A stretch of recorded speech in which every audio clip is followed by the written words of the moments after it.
चलिए तो दोस्तों, आज के इस वीडियो में हम बताएंगे अभी थेल्स प्रमेय के बारे में। यह बहुत ही पिछले एग्जाम में पूछा जाता है, हर एग्जाम में यह पूछा जाता है। तो यहाँ पर हम शुरू करेंगे। सबसे पहले इसको जो है दो टाइप से पूछा जाता है, एक थेल्स प्रमेय हो गया और इसे आधारभूत समानुपातिकता प्रमेय भी बोला जाता है। तो चलिए यहाँ पर शुरू करते। सबसे पहले तो यहाँ पर यहाँ से लेकर यहाँ तक जो है ये सब तो आपको क्वेश्चन से ही लिखना होगा। और सबसे पहले हम लिख लेते हैं, यहाँ दिया हुआ है, माना कि ABC एक त्रिभुज है। ABC एक क्या है?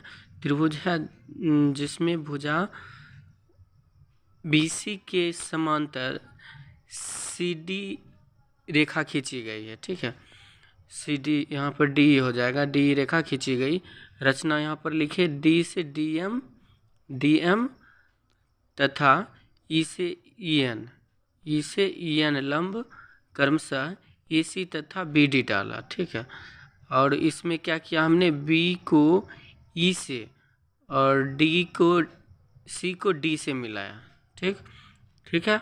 अब आगे देखते हैं। यहाँ पर ये चित्र तो दिया, रचना किया, अब सिद्ध करना है हमें यहाँ पर थेल्स प्रमेय के अनुकूल। AD बटा BD हो गया और AE बटा EC हो गया। ठीक है, यहाँ पर AD बटा EC हो गया। चलिए अब यहाँ पर लेते हैं प्रमाण यहाँ पर चलेंगे। प्रमाण जो है यहाँ पर बिल्कुल शॉर्ट रूप में हम बता रहे हैं, यहाँ पर ध्यान दीजिए। प्रमाण यहाँ त्रिभुज ADE, यहाँ पर आपको जो दिख रहा है ये दो ही स्टेप में हम यहाँ पर पूरा कर रहे हैं, तो आप यहाँ पर ध्यान रखिएगा। सबसे पहले यहाँ पर देखिए, ये छोटा वाला त्रिभुज और बड़ा वाला त्रिभुज लेंगे। ये छोटा त्रिभुज हो गया ADE हो गया छोटा त्रिभुज, और ई साइड वाला त्रिभुज लेंगे DBE। तो ये छोटा वाला त्रिभुज और ई साइड वाला त्रिभुज लेंगे। तो सबसे पहले ये दोनों त्रिभुज ले लिए। यहाँ पर त्रिभुज ADE क्षेत्रफल निकालेंगे इसका, जिसका लंब यहाँ पर लंब हमने रचना से M और N को लिया है।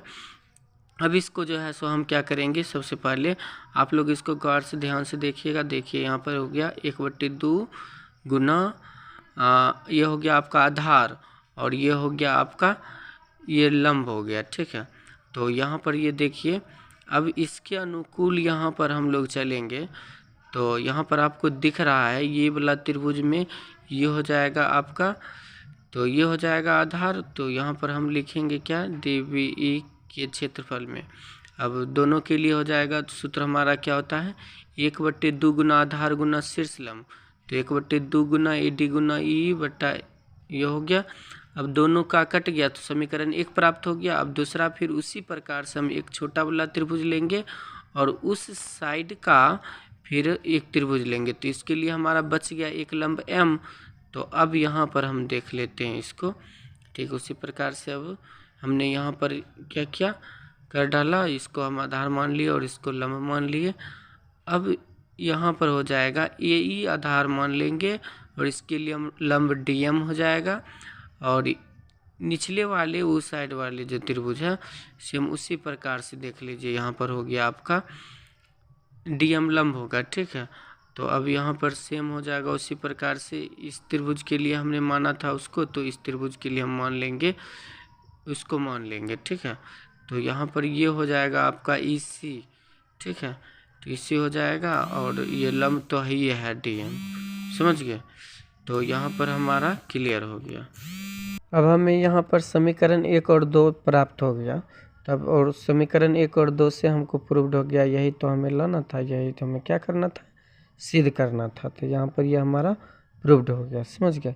तो अब हम अगला देखेंगे यहाँ पर पाइथागोरस प्रमेय। तो देखिए ये भी बहुत ही इम्पोर्टेंट है। सबसे पहले तो यहाँ पर हमें जो दिया हुआ है वो यहाँ पर हम यहाँ पर मेंशन कर लेंगे। ठीक है, तो इतना बात जो है इसमें हमको फिगर से ही अपने आप को कर लेना है। तो माना त्रिभुज ABC एक समकोण त्रिभुज है जिसमें कोण भी 90 डिग्री दिया हुआ। रचना हमने किया, B से BD लंब AC डाला। ठीक है, AC पर हमने डाल दिया लंब। अब हमें सिद्ध करना है AC स्क्वायर बराबर AB square plus BC square. समझ गए, हमको पता है कि कर्ण का स्क्वायर अन्य दो भुजा के योग के बराबर होता है।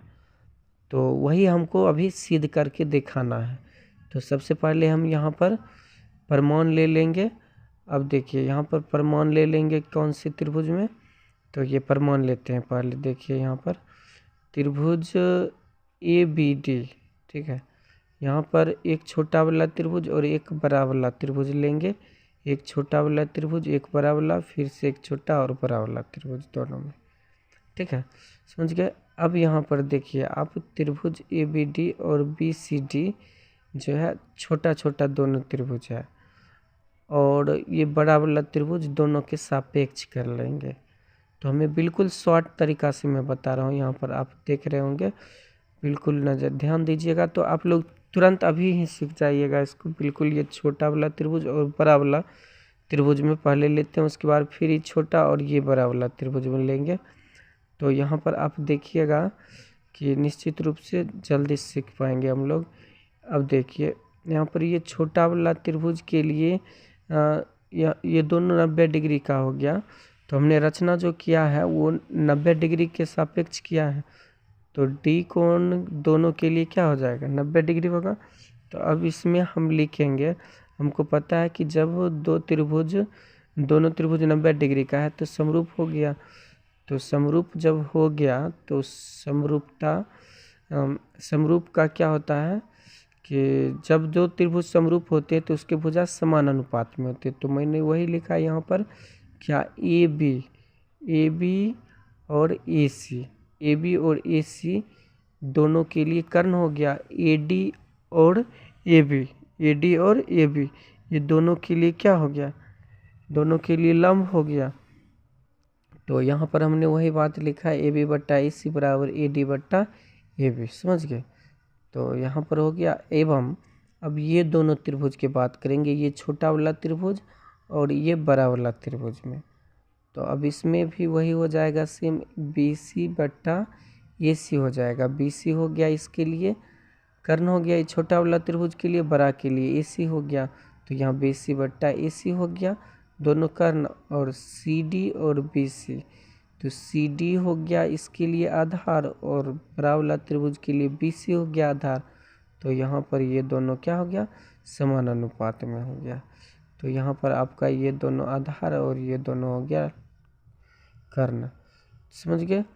अब देखिए यहाँ पर ये दोनों से हमें प्राप्त हो रहा है AB इंटू AB, क्रॉस गुणन कर देंगे हम, AB into AB square is equal to AD into CD।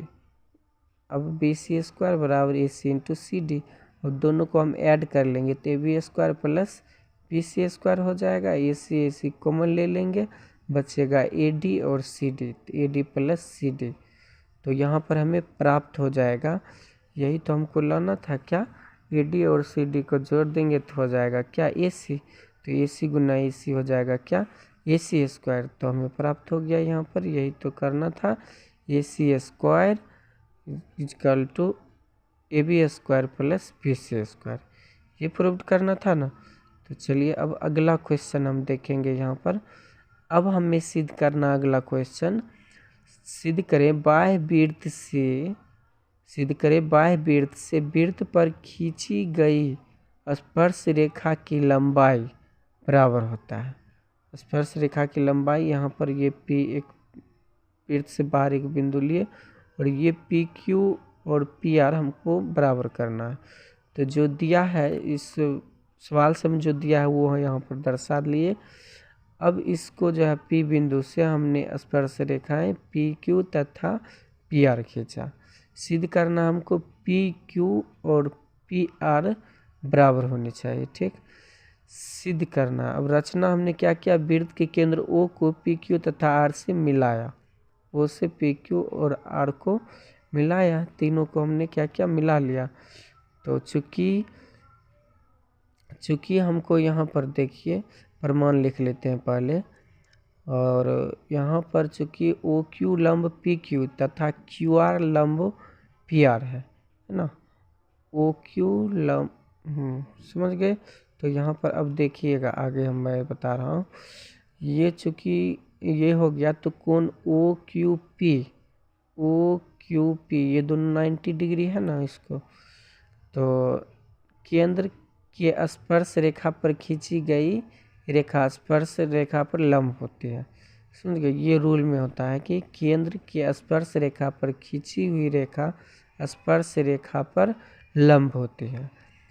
तो अब हम चलेंगे समकोण, यहाँ पर चलेंगे अब समकोण त्रिभुज ओ क्यू पी में यहाँ पर ये हो गया 90 डिग्री, ठीक है। ओ क्यू पी में तथा त्रिभुज ओ आर पी में चलेंगे, ये दोनों त्रिभुज में चलेंगे। तो अब ये दोनों त्रिभुज में देखिए ओ क्यू बराबर ओ आर, एक ही वृत्त की त्रिज्या है। ओ पी बराबर ओ पी, ये ओ पी और ओ पी दोनों के लिए है। ओ पी और ओ पी जो है ये दोनों त्रिभुज के लिए है, ऊपर वाले त्रिभुज के लिए भी और निचले वाले त्रिभुज के लिए भी, दोनों के लिए है। तो उभयनिष्ठ भुजा इसको हम लिख देंगे। और इसी प्रकार से जब दो भुजाएं बराबर हो गई, तो दो भुजाएं बराबर हो गया, तीसरा भुजा अपने आप स्वयं से बराबर हो जाएगा। तो यहाँ पर हमें प्राप्त हो गया त्रिभुज ओ क्यू पी सर्वांगसम त्रिभुज ओ आर पी हो गया। तो इस प्रकार से आर एच एस समरूपता कसौटी से हमें प्राप्त हो गया, या सर्वांगसम प्राप्त हो गया। जब सर्वांगसम हो गया, जब ये भुजा इसके बराबर और ये वाला भुजा ये इसके बराबर हो गया, तो ये भुजा दोनों के लिए उभयनिष्ठ है, एक दूसरे के बराबर है। तो विपरीत वाला जो भुजा होगा वो दोनों भी एक दूसरे क्या हो जाएगा, बराबर हो जाएगा। हमें यही तो यहाँ पर प्रूव करना था, पी क्यू बराबर पी आर। अब अगला सवाल यहाँ पर देखेंगे हम, लास्ट सवाल है हमारा, सिद्ध करें कि किसी वृत्त के व्यास के दोनों छोरों पर खींची गई स्पर्श रेखाएं की, ठीक है, तो यहाँ पर समांतर होती है। चलिए, तो यहाँ पर हम देखते दिया है, यहाँ पर सी डी तथा ई एफ दो स्पर्श रेखाएं वो केंद्र वाले वृत्त के व्यास ए बी के सिरे तथा ए तथा बी पर खींचे। सिद्ध करना है सी डी समांतर ई एफ, ये दोनों हमको सिद्ध करना। प्रमाण हमने लिया, चूँकि सी डी वृत्त के बिंदु ए पर स्पर्श रेखा है, ए पर क्या है, स्पर्श रेखा है। कोण बी ए डी बराबर हो जाएगा यहाँ पर 90 डिग्री, बी ए डी ये हो जाएगा 90 डिग्री हो जाएगा, सोच गए, बी ए डी बराबर 90 डिग्री हो जाएगा आपका। तो यहाँ पर देखिए ये 90 डिग्री हो गया। तो अब आगे देखिए, पुनः ई एफ वृत्त के बिंदु बी पर स्पर्श रेखा है, बी पर स्पर्श रेखा है। तो इसीलिए कोण ए बी सी बराबर 90 डिग्री, ए बी सी बराबर ये भी क्या हो जाएगा, 90 डिग्री हो जाएगा, समझ गए।